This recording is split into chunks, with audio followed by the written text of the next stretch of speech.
പല പ്രാവശ്യം കണ്ടിട്ടുള്ള ഒരു കാര്യം എന്താന്ന് വെച്ചാല് ഈ പ്രോപ്പർട്ടി ഡിവൈഡ് ചെയ്ത് കൊടുക്കാന്നൊക്കെ പറയും. പക്ഷെ ഈ പാരന്റ്സിന്റെ ഏജിങ്ങിലുണ്ടാവുമ്പം സ്വാഭാവികമായിട്ടും നമുക്കറിയാം ഏജിങ്ങില് പ്രായം കൂടപ്പോ ആൻസൈറ്റി കൂടും. അതെ, പ്രായം കൂടുമ്പോ ആൻസൈറ്റി കൂടും. ആൻസൈറ്റി കൂടപ്പോ എന്താ സംഭവിക്കുന്നത്? ഇവര് കൊടുക്കാന്ന് പറഞ്ഞ സംഭവം ഒന്നും കൊടുക്കൂല. എന്റെ കാലം കഴിഞ്ഞിട്ടൊക്കെ എടുത്താൽ മതി എന്നൊരു കാഴ്ചപ്പാട്. അത് മാഡം, അതിനുള്ള പോംവഴിയാണ് ഞാൻ പറഞ്ഞത്. അച്ഛനും അമ്മയുടെയും ജീവിതകാലം അവർക്ക് അവിടെ താമസിക്കാനും ആ പ്രോപ്പർട്ടിയുടെ ഉള്ള ആദായം എടുക്കാനും ഒക്കെ കഴിയും. ലൈഫ് ഇൻട്രസ്റ്റ് വെച്ച് മക്കൾക്ക് ട്രാൻസ്ഫർ ചെയ്യാം. അപ്പൊ അച്ഛൻ്റെയും അമ്മയുടെയും കാലശേഷം ആ പ്രോപ്പർട്ടി അവർക്ക് തന്നെ കിട്ടുകയും ആ ഡിസ്പ്യൂട്ടുകൾ ഒഴിവാകുകയും ചെയ്യും. ഇതില് വേറൊരു പ്രശ്നമുള്ളത് ഞാൻ കാണുന്ന കേസിൽ നിന്ന് പറയണതാണ്. ഇപ്പൊ കല്യാണം കഴിഞ്ഞിട്ട് വരുന്ന സമയത്ത് പറയും ഇന്ന സ്ഥലത്തുള്ള വസ്തു കൊടുക്കാം, റോഡ് സൈഡിലുള്ള വസ്തു കൊടുക്കാന്ന് പറയും. പിന്നെ അപ്പൊ അത് കിട്ടൂല. അതല്ലെങ്കിൽ ചിലപ്പോൾ ആദ്യമേ പറയും ഇന്ന സ്ഥലത്ത് വേറൊരു വസ്തു ഉണ്ട്, അത് നിനക്കായിരിക്കും എന്ന് പറയും. പക്ഷെ ഇവർ എഴുതി വെക്കത്തില്ല. അടുത്ത ഒരാള് കല്യാണം കഴിക്കും, ഇളയാള് കല്യാണം കഴിച്ച് ഇപ്പൊ മെയിൻ റോഡ് സൈഡിലായിരിക്കും വസ്തു കൊടുക്കുന്നത്. സ്വാഭാവികമായിട്ട് മൂത്ത മരുമകൻ എനിക്ക് ആ വസ്തുവിൽ നോട്ടം ഉണ്ടാവും. അങ്ങനെ നോട്ടം ഉണ്ടാവുന്ന സമയത്ത് എന്ത് പ്രശ്നം ഉണ്ടാകുന്നത്? വലിയ കോൺഫ്ലിക്റ്റ് ആണ് ഉണ്ടാവുന്നത്. അതെ അതെ, അത് ഒഴിവാക്കാനാണ് ഞാൻ പറഞ്ഞത്. ഇപ്പൊ 2 മക്കളുണ്ടെങ്കിൽ അവർക്കൊരു ഈക്വൽ ഇമ്പോർട്ടൻസ് കൊടുത്ത് അച്ഛൻ്റെയും അമ്മയുടെ അവകാശം സംരക്ഷിച്ച് അവർക്ക് എഴുതി കൊടുക്കുക. അപ്പൊ സഹോദര ബന്ധവും നിലനിൽക്കും. അവർക്ക് ഭാവിയിൽ വിവാഹത്തിൽ വേറെ പ്രശ്നങ്ങൾ, ദാമ്പത്യ പ്രശ്നങ്ങൾ ഉണ്ടാകുന്നത് ഒഴിവാക്കാനായിട്ട് കഴിയും. പിന്നെ ഞാൻ നമ്മൾ ഈ മാരേജ് ഇഷ്യൂസിൽ നോക്കുന്ന സമയത്ത് ഹസ്ബൻഡും വൈഫും കൂടെ ഒരു വീട്ടിലാണെങ്കിലും ഒരുപാട് അകൽച്ചയായിരിക്കും. വൈകാരികമായിട്ടുള്ള അകൽച്ചകൾ ഒരുപാട് കാണും. സ്വാഭാവികമായിട്ട് ഹസ്ബൻഡിനും വൈഫിനും ഇൻകം ഒക്കെ ഉണ്ടാവാം, എംപ്ലോയീസ് ഒക്കെ ആയിരിക്കും.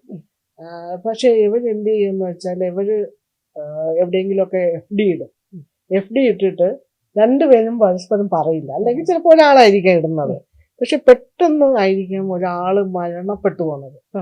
എന്തെങ്കിലും ആക്സിഡന്റോ എന്തെങ്കിലും ഫിസിക്കൽ കോഴ്സോ കൊണ്ട് മരിക്കുകയാണ്. സ്വാഭാവികമായിട്ട് വൈഫിന് അറിയാൻ പറ്റുന്നില്ല ഹസ്ബൻഡിന് എവിടെയൊക്കെ അക്കൗണ്ട് ഉണ്ടായിരുന്നു അല്ലെങ്കിൽ എവിടെയൊക്കെ എഫ് ഡി ഇട്ടിട്ടുണ്ടെന്നൊന്നും അറിയാൻ പറ്റില്ല. അപ്പൊ ഇങ്ങനെയുള്ള അവസ്ഥയില് ഒരു ഫാമിലി മെമ്പേഴ്സിന് എന്തെങ്കിലും ചെയ്യാൻ പറ്റുമോ? ഒരു അക്കൗണ്ട് ഉണ്ടോ എന്നുള്ളത് ചെക്ക് ചെയ്യാനോ, അല്ലെങ്കിൽ അത് അവര് തമ്മിലുള്ള ആ ഒരു എന്താ പറയുക, ഇമോഷണൽ ആ ഒരു ഇതില്ലാത്തത് കൊണ്ടാണ് അങ്ങനെയൊക്കെ മറച്ചു വെക്കുന്നത്. പക്ഷെ ഇപ്പൊ ഫിക്സഡ് ഡെപ്പോസിറ്റ് ഇടുകയാണെങ്കിൽ തീർച്ചയായിട്ടും നോമിനി ആയിട്ട് ഒരാളെ വെക്കുമല്ലോ. അപ്പൊ ആ നോമിനിക്ക് അത് എടുക്കാനായിട്ട് കഴിയും, ലീഗൽ ഹൗസിന് അത് ഷെയർ ചെയ്ത് കൊടുക്കാനും ഉള്ള അവകാശമുണ്ട്. ഇപ്പം ഈ അടുത്ത സമയത്ത് ഞാൻ പത്രത്തിൽ വായിച്ചതാണ്, ഇപ്പം റിസർവ് ബാങ്ക് നമ്മുടെ മരണപ്പെട്ടുപോയ ആൾക്കാരുടെ എന്തെങ്കിലും ഉണ്ടെങ്കിൽ അക്കൗണ്ട് ഒക്കെ ഉണ്ടെങ്കിൽ നമുക്ക് ചെക്ക് ചെയ്യാൻ പറ്റുമോ? അപ്പൊ അങ്ങനെയാണെങ്കിൽ സ്വാഭാവികമായിട്ടും ഇപ്പം ഡേറ്റ് ഓഫ് ബർത്തും പാൻ നമ്പറും ഒക്കെ വെച്ച് ചെക്ക് ചെയ്യാന്നാണ് ഞാൻ മനസ്സിലാക്കുന്നത്. അങ്ങനെയാണെങ്കിൽ ഒരു പരിധി വരെ ഈ അറിയപ്പെടാത്ത എമൗണ്ടുകൾ നിക്ഷേപങ്ങൾ കണ്ടെത്താൻ സഹായിക്കൂലേ? അതെ, സഹായിക്കും. നമുക്ക് ലീഗൽ ഹെയർഷിപ്പ് സർട്ടിഫിക്കറ്റും ഹാജരാക്കിയിട്ട് നമുക്ക് ആ ലീഗൽ ഹൗസിന് മണി എടുക്കാനായിട്ട് കഴിയും, രൂപ എടുക്കാനായിട്ട് കഴിയും. ഓക്കെ, അത് വലിയൊരു ഇതാണ്. കാര്യം ഒരാളുടെ ജീവിതത്തിലെ അധ്വാനമൊക്കെ ആർക്കും ഇല്ലാതായി പോവുകയാണ്. നമ്മളിപ്പോ ഫിക്സഡ് ഇടുകയാണെങ്കിൽ അങ്ങനെ ഒരു വിഷയമില്ല, ഒരു നോമിനി എന്തായാലും ഫിക്സഡ് ആണെങ്കിലും മാഡം ഈ എവിടെയാണ് ഏത് ബാങ്കിലാണ് ഇടണം എന്നുള്ളത് അറിയില്ല. അപ്പൊ സ്വാഭാവികമായിട്ട് ഇവര് തമ്മിൽ എന്നും ജീവിതകാലം മൊത്തം ഒരു വീട്ടിൽ വരക്കടിച്ചോണ്ടിരിക്കും. പിന്നെ അതിലുള്ള കുട്ടികൾക്ക് അതിൻ്റെതായിട്ടുള്ള ഒരു ഇവർ ഇത്രയും പാടുപെട്ടുണ്ടാക്കിയിരിക്കുന്ന ക്യാഷ് കിട്ടാത്ത അവസ്ഥയാണ് കാണുന്നത്. പിന്നെ ഉള്ള ഒരു കാര്യം, പല മീൻസ് വൈഫൊക്കെ വരുന്ന സമയത്ത് എൻ്റെ അടുത്ത് പറയാറുള്ള കാര്യമാണ്, ഒന്നും സംസാരമില്ല വീട്ടില്, സംസാരിക്കുന്നില്ല എന്ന്.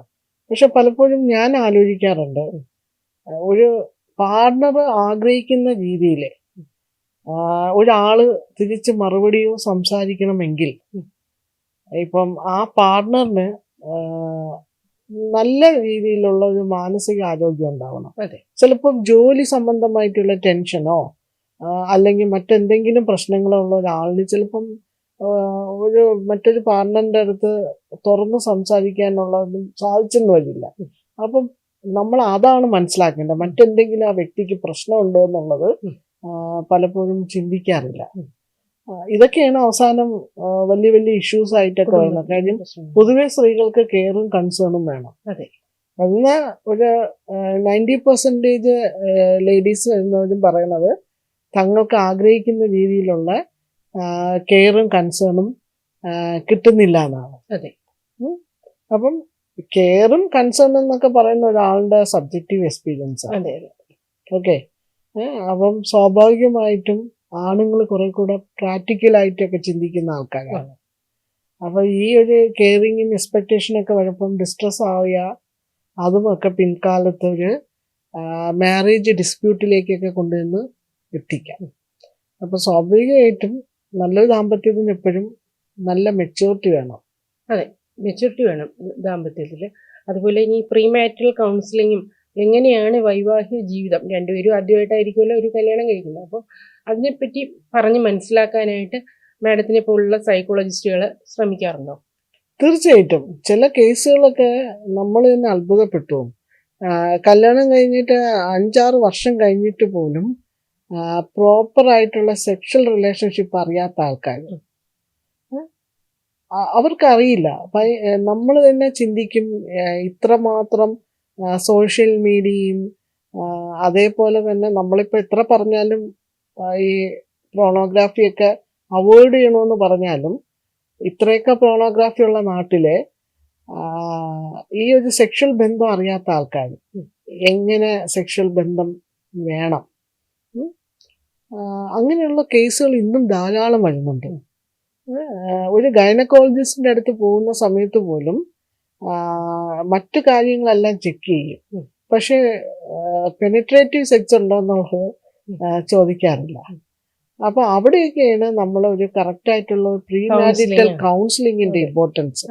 കാര്യം എന്താന്ന് വെച്ചാല് അവർക്ക് ഇതാണ് സെക്ഷൽ ലൈഫ്, ഇതാണ് ഫീമെയിലിന്റെയും മെയിലിന്റെയും സെക്ഷൽ ഓർഗാൻസ്, ഇതിങ്ങനെ ഈ തരത്തിൽ പോയാൽ മാത്രമേ നിങ്ങൾക്ക് സെക്ഷൽ പ്ലഷർ കിട്ടുള്ളൂ. അല്ലെങ്കിൽ പ്ലഷർ പല രീതിയിലും കിട്ടാം, പക്ഷെ ഒരു കുഞ്ഞുണ്ടാവണമെങ്കിൽ അങ്ങനെ ഈ രീതിയിലായിരിക്കണം എന്നുള്ള രീതിയിലുള്ള ഒരു അവയർനെസ് പൊതുവെ നമ്മുടെ ഇപ്പോഴത്തെ കുട്ടികൾക്ക് പോലും ഇല്ല എന്നുള്ളതാണ്.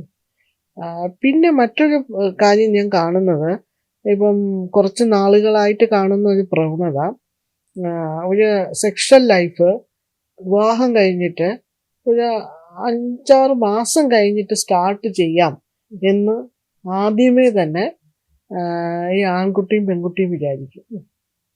സ്വാഭാവികമായിട്ടും അവർ സ്റ്റാർട്ട് ചെയ്യാനായിട്ട് ഒരുപാട് വൈകും. പിന്നെ ഒരു പെൺകുട്ടിക്ക് ആൻസൈറ്റി ഉണ്ടെങ്കിലോ ആൺകുട്ടിക്ക് ആൻസൈറ്റി ഉണ്ടെങ്കിലോ പിന്നെ അവിടെ സെക്ഷൽ ലൈഫ് ഇല്ല. അപ്പൊ ഇതെല്ലാം അവസാനമാണ് സംഭവിക്കുന്നത് ഒരു കോടതിയിൽ കേസായിട്ട് വരുന്നത്. കേസായിട്ട് വരുമ്പം തന്നെ സ്വാഭാവികമായിട്ടും പിന്നെ അതിന്റെ പുറകെയുള്ള ആരോപണങ്ങളായി കാര്യങ്ങളായി.